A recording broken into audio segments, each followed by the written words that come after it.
In this video, we will learn about the Timesheet in StaffViz desktop application.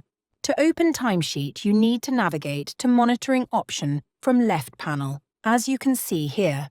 Clicking it, a drop-down will appear in which you will find Timesheet option. Once you click on it, a new page will open, as you can see here.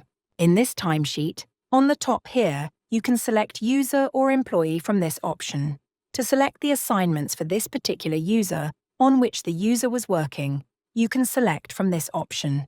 And from this date option, you can select the date range for which you want to see the timesheet for your selected user.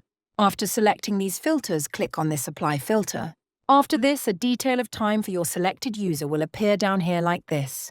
The date range you selected for your employee which you want to see will be broken down into further details, which will give you in-depth details like date and day will appear here. And on the right side, there are further details in info cards like total projects, total tasks, total courses, and active time.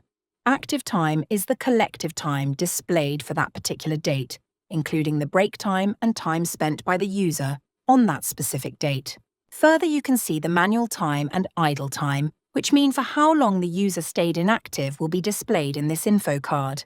The break time and time spent could be seen from these info cards. Down here, the time spent by user is further displayed into details, like project, task or courses, active time, idle time, manual time, and time span. From this action option, you can either edit time, split time, or delete that particular time. And that's how you can monitor Timesheet in StaffViz. Thanks for following along. Stay tuned for more updates on StaffViz.